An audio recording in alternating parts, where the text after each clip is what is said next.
Hello, everyone. Today is the 8th of December, 2025.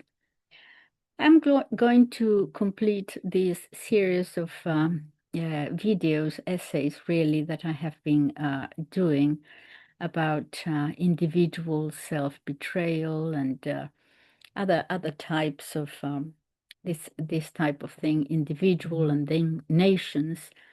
And today I'm going to choose one particular politician to, as an example only, to make my point about how all these psychological theories, how we can understand them through the particular example of a person. Okay. And I have chosen Kaja Kallas, who is the spokesperson for the European Union in foreign affairs. Kaja Kallas is a young lady, reasonably young, perhaps in her 40s, and she's known for being very, very anti-Russian. And I wanted to look into it to see where that comes from. Of course, straight away we can imagine, well, she is from Estonia, one of the Baltic states, and they were parts of the Soviet Union at one time. So we can see immediately that, that history plays a part and so on. But I wanted to look a little bit further into it. Now, when you look at Kaja Kallas, you see a political figure whose strong hostility towards Russia does indeed appear to be deeply emotional, but that emotion seems rooted less, perhaps, I found, in personal grievance alone, and more in family history and identity politics, more than in a moral conviction of her own. My question was, I'm just trying to understand it, just looking at what she says and with the emotion that she tries to bring to it. I first ask, is that emotion real? Is it authentic? Where does that come from? We had been talking in previous essays about, for example, the immigrant to a nation that overcompensates by becoming, let's say, more American than the Americans. He's always trying to overcompensate for the fact that he feels a little bit as an outsider. I wanted to look into her reasons.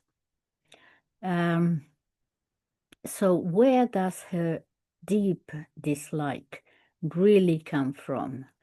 You could almost say absolute loathing that she has, and why it resonates with more than just emotion. Where does that come from? So what do we know? I ask myself, what do we know about Kaja Kallas' background and family history? Okay, so Kallas was born in 1977 in Soviet Estonia.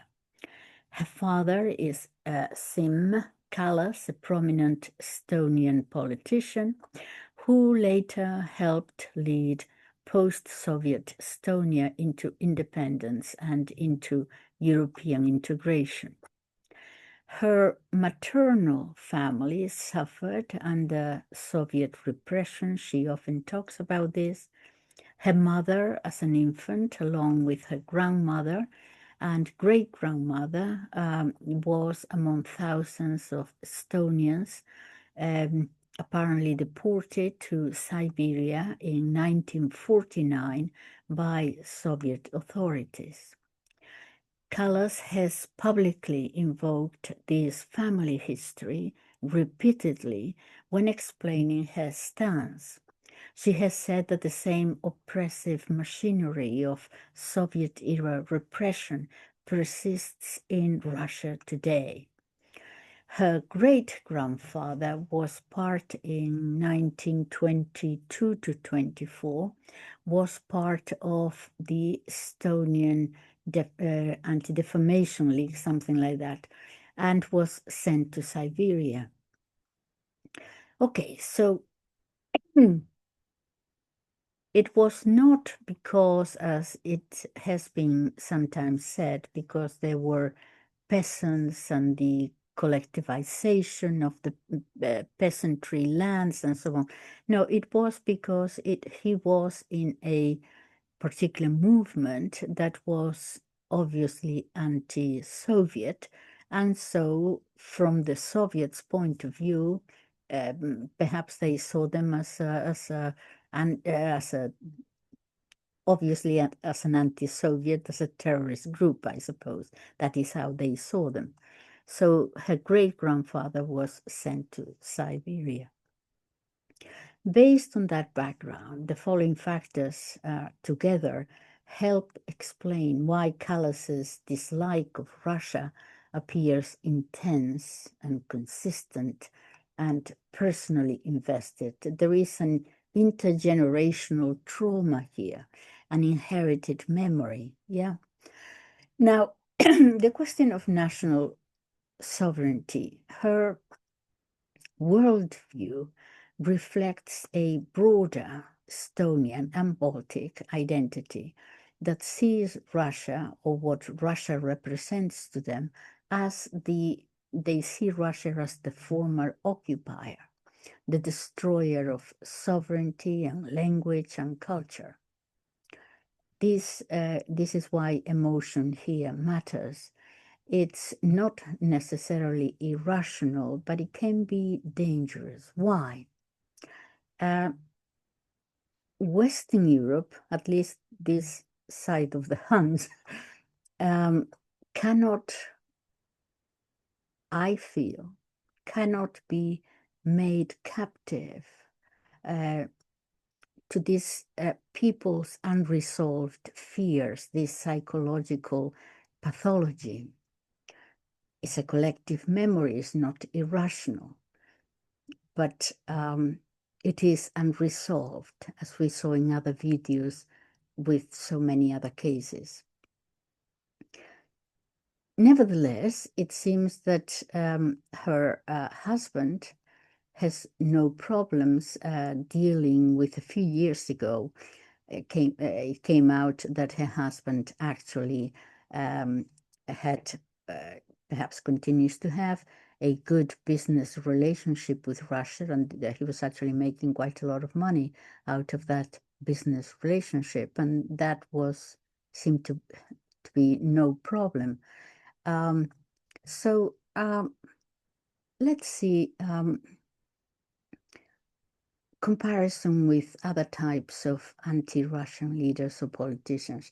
The case of Kallas differs markedly from, for example, her father. What do we know about Siim Kallas's Soviet-era career, her father? Well, her great-grandfather had been sent to Siberia.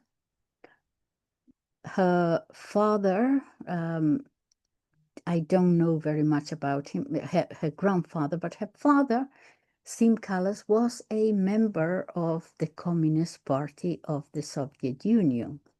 From 1972 to 1990, he actually did very well as a member of the nomenklatura, as the member of that political class that was doing very well under Soviet rule. He actually worked in the finance ministry of the Estonian Soviet Socialist Republic, and from 1979 to 1986, he headed the Estonian branch of the USSR's state-owned savings bank system. That is, he served in a very high-level banking administration under Soviet rule.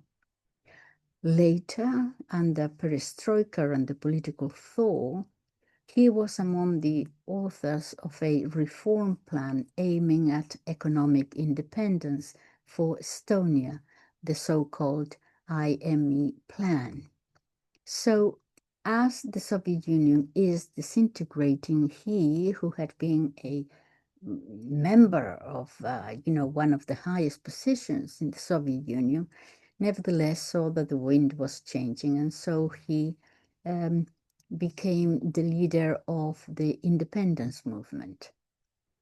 So after Estonia regained independence in 1991, Siim Kallas became president of the new National Central Bank, guiding the monetary reform, including reintroducing the Estonian krone, and subsequently entered the free market pro-European politics. So while he once served in the Soviet bureaucracy, by the late 1980s, when the whole thing was disintegrating, he appears to have shifted towards supporting Estonian economic sovereignty and ultimately played a founding role in independent Estonia's financial and political institutions. Now, what does that or doesn't that mean for Kaja Kallas' attitude towards Russia? What it suggests is that the Kallas family was part of, first of all, the Soviet political ruling class, the nomenklatura, that is the privileged administrative class. So Kaja's anti-Russian stance does not originate purely from being a victim family. They were not victims themselves. In any case, if there is some collective memory there, I'm sure there was, her father became what her great-grandfather had been fighting against. There is going to be a little bit of guilt, unresolved guilt there in the midst of things. It certainly suggests some complexity there. She comes from inside the Soviet era elite, yet today strongly rejects Russia and its current regime. That could imply a conscious break from her family's past, from her father's past, not just a blind inheritance of her grandfather's misfortunes. Her father's post-1991 role, rebuilding Estonian institutions, monetary reform, founding a liberal democratic party, signals a transition from Soviet complicity to active investment in national independence. That shift might shape how Kaja views Soviet heritage, not as personal identity, but as a history that she has to overcome, that history of her father having been an actual member of the elite. And what this tells us about identity and trauma and political shift, the seem to, from her father, Siim Kallas, to Kaja Kallas' arc, illustrates a phenomenon not uncommon in post-authoritarian or post-colonial societies. Former members of the colonial ruling class, former functionaries, politicizing for independence, many who once served in a regime become themselves the reformers or the architects of the successor state. There is a break with the inherited ideology. Children or younger generations often consciously distance themselves from the moral or political legacy of their parents. Kaja Kallas is trying to disassociate herself from that part of her father's background. So that brings intensity to her overreaction, perhaps. These leaders, when they reconstruct their new national identity, for small nations like Estonia, building a sense of national self after decades of occupation often involves repudiating former ties to the occupying regime, no matter one's family background. Anti-Russian sentiment does not come solely from national identity. It comes also from political calculation, not exclusively from personal suffering. She herself never actually suffered, nor did her father. So there is a certain political calculation here. Why the contradiction actually deepens, not undermines her stance, because Kaja Kallas comes from a background of privilege under the Soviet system. Because of that, her current hardline, her current anti-Russia posture may reflect a deliberate ideological choice rather than a simple continuation of family victimhood or trauma. It is a political decision. She may reject Soviet-era privilege as morally compromised, especially given Soviet repression of Estonian identity. Her family's pivot to building a liberal, independent Estonia might have instilled in her a strong sense of responsibility toward that new identity, perhaps even stronger than the inherited elite status. Her rejection of Russia may therefore carry an added moral weight, not just as a victim's descendant, but as someone whose family once collaborated and now rejects that past and aligning with democratic values. It fits neatly into well-established patterns in political and family psychology. Let me unpack this carefully. The psychology of family shame and generational repudiation. Children of parents who were part of an unpopular or moral compromise system often develop a complex, rather complicated mix of inherited awareness. They know their family was once privileged within a system that is now widely condemned.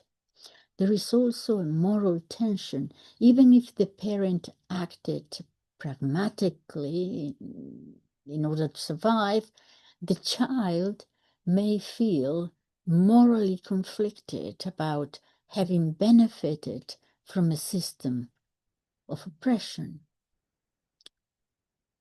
There is a desire to reclaim legitimacy.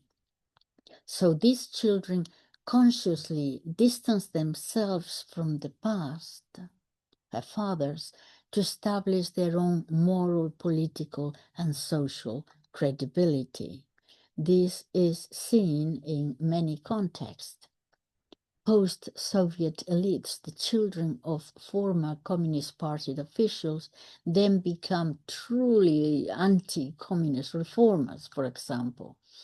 Post-fascist or post-colonial societies, the descendants of collaborators frequently champion democracy and human rights or anti-authoritarian movements and so on.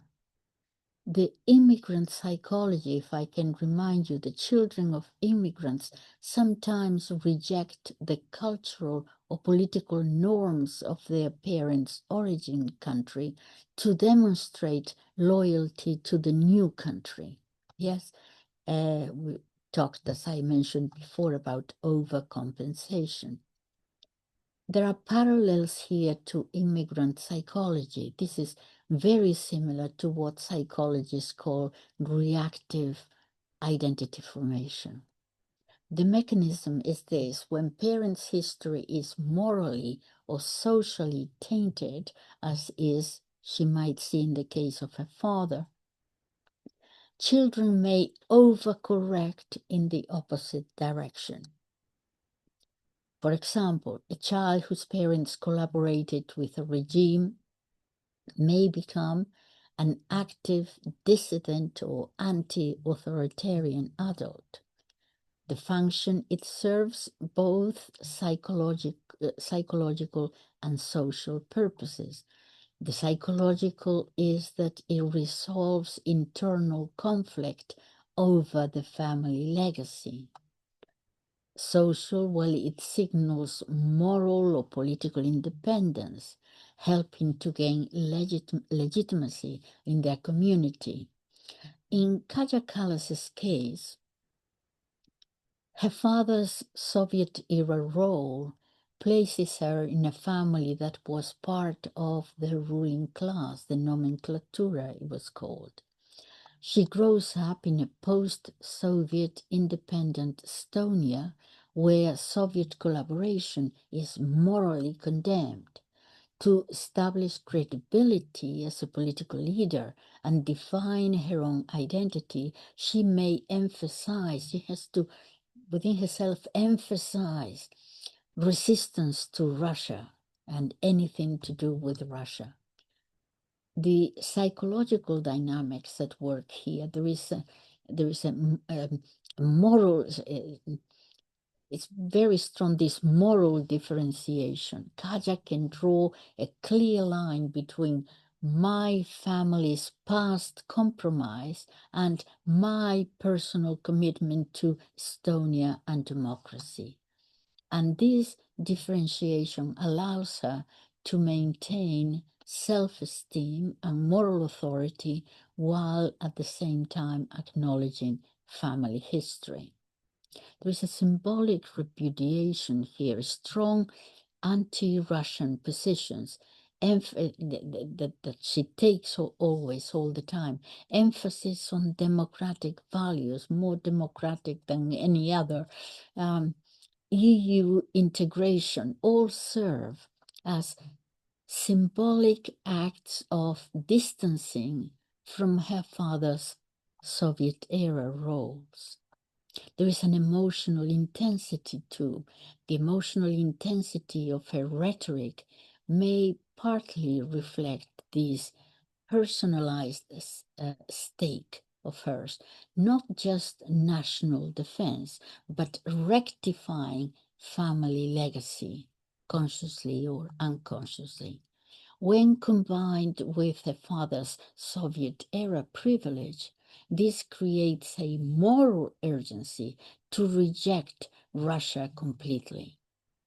The key takeaway here is it is likely that Kaja Kallas' intense dislike of Russia is shaped, therefore, by multiple layers.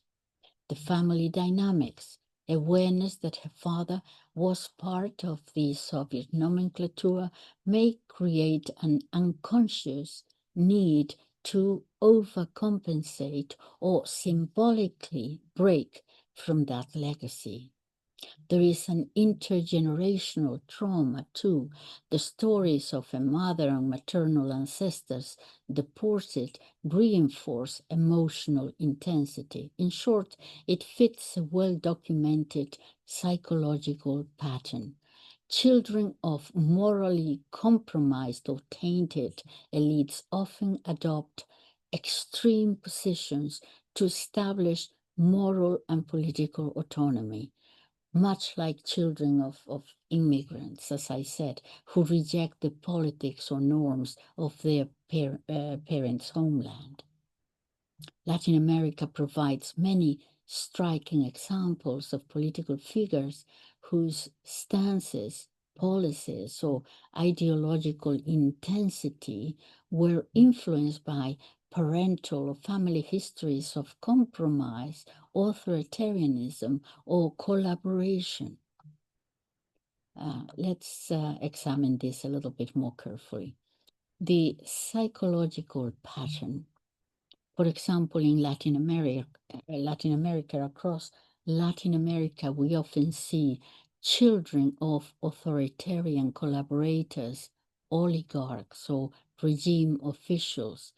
There is an early exposure to narratives when they're children, exposure to narratives of oppression, corruption, or exile. There is a strong, often emotional political stance as adults that they take, a conscious or unconscious desire to repudiate or correct the family legacy.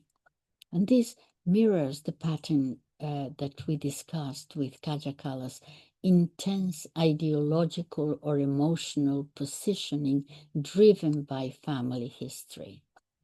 We see this in exile political families from Cuba in the United States from 1959 onwards.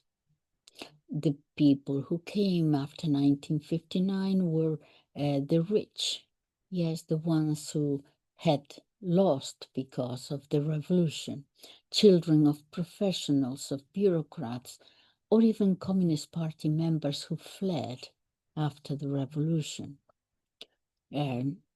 Members of the Cuban American political class in Miami, for example. In their behavior, they often adopt these extreme anti-Castro positions, regardless of personal experience themselves. So in in the case of Kallas, is a conscious repudiation of parental or ancestral alignment with the prior regime. The moral intensity stems from family memory, trauma, and social legitimacy. Many families, for example, in the case of Colombia, many families historically tied to regional oligarchies or local power brokers, the younger generation sometimes become outspoken reformists or anti-corruption advocates. The politicians in the post-1990s generation who strongly oppose narco influence and political patronage that benefited their parents. This is in Latin America. The psychological pattern, well, they're seeking moral authority by breaking with their family's morally compromised legacy. Why does this happen? Well, identity differentiation, creating a new self that is morally and politically autonomous. A moral compensation is needed, counterbalancing a perceived or actual family debt, moral debt. The collective memory adoption, internalizing the social or societal trauma of oppression and turning it into personal political conviction. And social signaling, proving loyalty to democracy, transparency, or reform to gain legitimacy in elite or national circles. The takeaway for Kaja Kallas' comparison, just as Kallas may consciously or unconsciously repudiate her father's Soviet-era role, Latin American figures often repudiate the morally or politically compromised actions of their parents. The emotional intensity in their rhetoric often reflects family history plus collective memory plus personal identity formation rather than opportunism. Both contexts show that the children of elites or insiders can become some of the most passionate reformers or anti-authoritarian leaders driven by both psychology and social context. So, what do I make of this? That there are all of this together. There are some unresolved issues here, psychological issues. She has the memory of her grandfather. Then she has the memory also of her father, who did exactly the opposite of her great-grandfather. And now she is, whether, I don't want to say that is all political opportunism. There is a psychological thing here. She has to disassociate herself from her father's life as a privileged member of the Soviet ruling class. And so that gives her the intensity by which she always tried to be so anti-Russian in all her stances. I don't want to say rational or irrational because this is deeply psychological. She needs to break from her father's legacy, and so she's overreacting and overcompensating. And that is fine because that could happen to any of us in similar circumstances. My point here is that nevertheless, she has to prove something to herself and the world, saying, I am not like that, okay? She needs that break. But the problem is that we cannot allow the rest of Europe to become, to inherit these unresolved psychological problems. The European Union represents many different countries in Eastern and Western Europe. And my criticism of her is that while I understand that she has those issues, nevertheless, as a representative of the European Union Foreign Affairs, those affairs cannot be dictated solely because of her unresolved psychological needs. I believe that this is dangerous. And let me know what you think. I would be interested because I don't think she's doing a good job because she sees the whole thing with Russia through her own particular ideological or psychological lens, and I consider that dangerous. Thank you for listening. Let me know what you think.